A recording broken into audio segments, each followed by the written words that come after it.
мои друзья, привет из города Мирного. Если вы заметили, у нас идет дождь. Ну что там нового у нас сегодня? Погода у нас в ближайшее время обещают все так же дождь. Температура у нас будет где-то порядка от 9 до 14 градусов колебаться. Завтра примерно все то же самое, от 6 до 16 градусов. На среду также обещают небольшой дождь. И температура также в пределах того же самого, от 4 до 13 градусов. Ну, как видите, идет небольшая статистика. По статистике идет небольшое похолодание. Почти на всю неделю. Вот. Оба-на, нифига себе, какие потоки дождя. А, это с крыши стекает. Так, а мы едем по делам.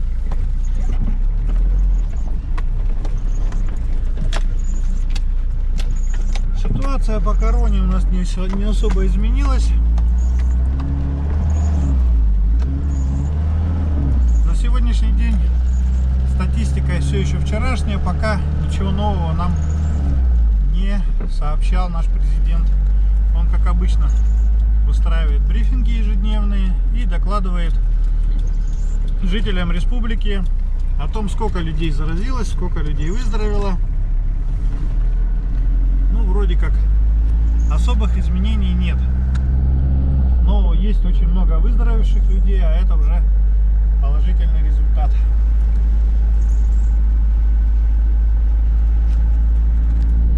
Дальше будем ехать, будем рассказывать о новостях. Друзья, спасибо вам за вчерашние просмотры, за вчерашние комментарии. Что мне там написали? Значит, просят люди, чтобы я сообщал название улиц, по которым еду, потому что люди, видимо, очень давно уехали из нашего города и пытаются только догадываться о том, по каким я улицам еду. Это улица Комсомольская, сообщаю вам. И это Свято-Троицкий храм, вот он, видите, на перекрестке Комсомольской и Ленинградского проспекта. Так, спасибо еще раз большое за подписки, спасибо за комментарии, за лайки. Я вчера, значит, выкладывал новое видео, там был небольшой бонус о том, что в нашем северном городке зацвела сакура. Если честно, я просто не знаю, как называется это дерево. Ну, скорее всего, это какая-то дикая яблонька или ранетка, которая вот в нашем ботаническом саду вырастили заботливые руки наших агрономов. Их очень много там, этих деревьев. И они прямо, вот у них как раз цветение, и они прям, ну, радуют глаз. А запах, жаль, что камера, конечно, не передает этого запаха. Шикарный запах цветущей яблони. Это просто что-то ни с чем не сравнимое. Ну, а мы продолжаем наш канал. Оба, на окна запотели, нифига себе. Мы продолжаем наше путешествие и дальше будем рассказывать, передвигаться и рассказывать о новостях.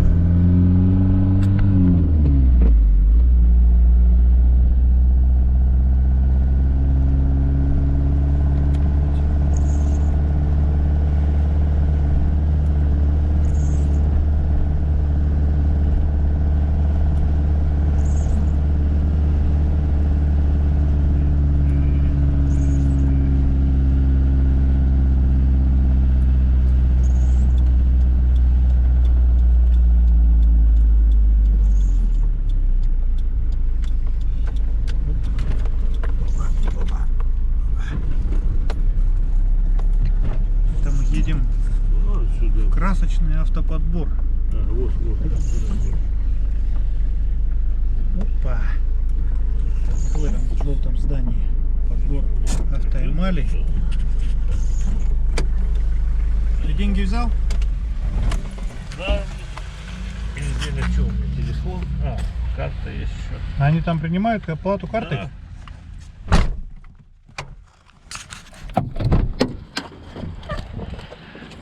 Это здесь у нас котельная. Там у нас что? Это ПТВС. предприятие теплового водоснабжения. А здесь вот, если перебраться через эту трубу, вот здесь мастерские авторемонтные кузовного ремонта. Видите, сколько машин тут стоит в кузовном ремонте. И здесь у нас подбор автоэмалей.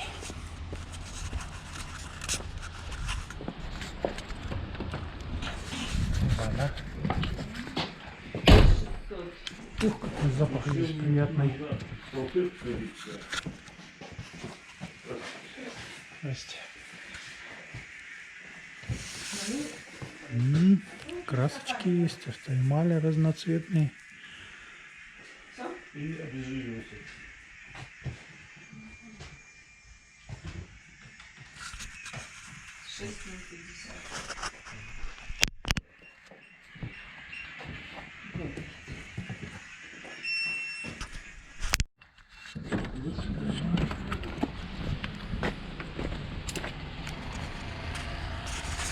Ага, все мы прикупили. И теперь еще едем отдавать в покрасочную мастерскую.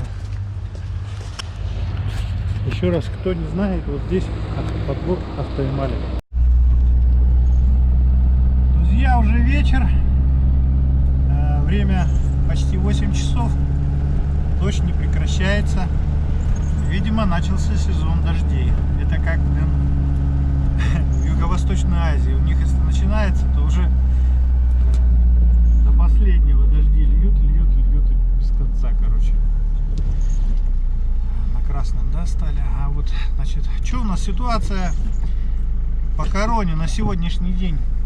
Ну, вроде относительно тяжелая, как это наш президент, вернее, не президент, кто он нам тут? Александр Николаевич говорит, значит, что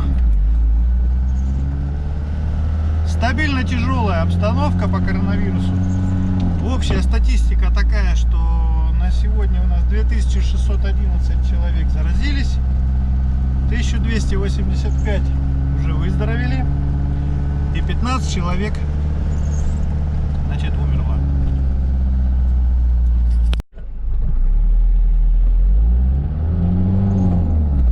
А по мирному, значит, ситуация такая. Значит, на сегодняшний день в ковидном госпитале находится на излечении 45 человек. Значит, ну, короче, люди с симптомами заболевания, вот их 45 человек. 4 из них, к сожалению, находятся в тяжелом состоянии, 3 в реанимации. Но будем надеяться, что им полегчает и наши доблестные медики их вылечат. Так, что у нас по погоде? По погоде у нас улучшений никаких не будет, только небольшое похолодание. Завтра на 1-2 градуса и послезавтра также на 1-2 градуса. А мы едем по шоссе Кирова. Видите, у нас новые разметки. Ну, это я уже показывал. Желтые разметки по городу. Мы выезжаем на улицу Тихонова. Это я на всякий случай по вашим просьбам сообщаю, по каким улицам мы двигаемся. Вот. Просто очень на каждой остановке пешеходные переходы с лежащими полицейскими приходится скорость сбрасывать. Но скоро пешеходные переходы тоже обозначат как следует этими зебрами.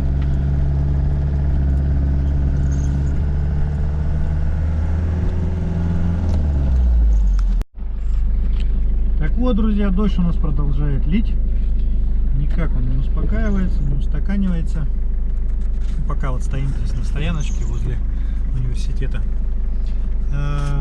Хотел бы такую новость для владельцев праворульных автомобилей. Я сам такой. Вот у меня руль с правой стороны, видите. Ну, одна новость такая уже известная довольно-таки, что на японские праворульные электромобили пошлина теперь равняется 0 рублей. Это значительно снижает стоимость автомобилей. Ну, конечно, это не намного, но в любом случае это такая приятная новость. Если когда-нибудь вам захочется приобрести себе электромобиль, ну, типа, например, Nissan Leaf, то он вам обойдется в зависимости от того, конечно, какой вы хотите. Либо маленькой емкости батареи старый автомобиль, либо новый автомобиль, там года 16-17, соответственно, от 40 до 150 тысяч будет снижение цены его общей стоимости уже. Вот.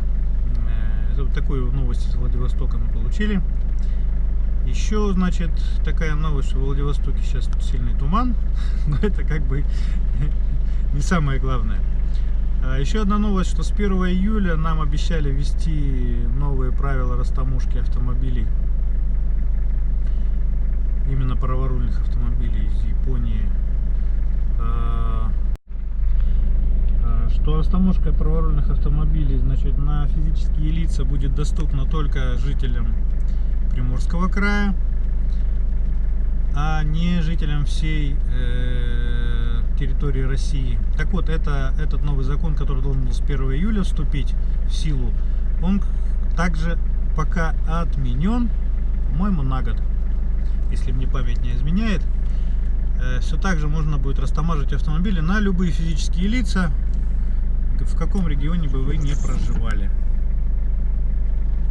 Ну, для юридических лиц это правило осталось по-прежнему доступно.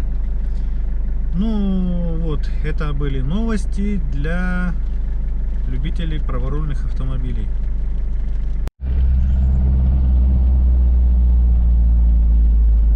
А мы выезжаем на улицу Павлова.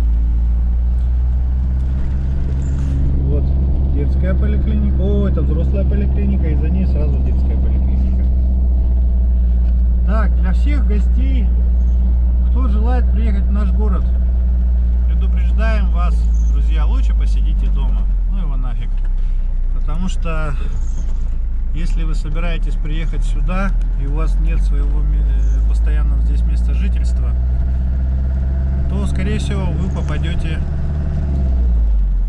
на изоляцию на 2 недели. Ну, это, видимо, правило действует по всей России. Но у нас это вообще довольно-таки это все строго и жестко. Вот. То есть вы должны будете либо попасть в обсерватор на 2 недели. Блин, что такое? Где вы не сможете вообще никуда передвигаться, будете сидеть в гостиничном номере 2 недели ровно. Вас будут кормить, поить. Безвылазно 2 недели. Вот. Если у вас есть своя квартира и вы подпишете бумагу в аэропорту, что вы будете находиться по этому адресу, вас обязательно будут проверять. Минимум 2-3 раза обязательно вас проверят, что вы находитесь по этому адресу. Я, правда, не знаю, если вас там не обнаружат по этому адресу, что вам грозит. Но вроде как штрафы по этому поводу были отменены с 1 июня или со 2, ну неважно. Вот. Ну, возможно, вас попытаются где-то найти и поселить в обсерватор, откуда вы уже не сможете сбежать. На данный момент в нашем городе в обсерваторе находится более 600 человек. Это только в нашем городе. Как правило, это все вахтовики, прибывшие для работы на месторождениях нефти, газовых, ну и тому подобное. Просто геологи, просто люди, которые решили приехать, и у них нет ни жилья, ничего. Гости, прежде чем посетить своих друзей, знакомых, родственников, подумайте, нужно ли вам это или нет. Если только, конечно, вас не вынуждают в этом какие-то очень и очень такие неотложные дела. Но даже они у вас могут отложиться на 2 недели. Такие вот дела, друзья. А я хочу всех еще раз поблагодарить за подписки, за все, за то, что вы просматриваете наш канал, что оставляете свои лайки, комментарии. Не забывайте, значит, подписать всех своих друзей. Как говорится, подписался сам, подпиши друга. Вам это ничего не будет стоить, а нам будет очень-очень приятно, что в нашем полку прибыло Нам, кстати, это тоже ничего не будет стоить. Нам просто будет очень приятно, что мы снова с вами встречаемся, мы читаем ваши комментарии. Никаких дополнительных выплат нам за это не будет, потому что наш канал очень молодой. И до каких-либо там даже мизерных выплат нам очень и очень далеко. Поэтому оставайтесь на нашем канале, подписывайтесь. И не забывайте, Политгараж всегда с вами.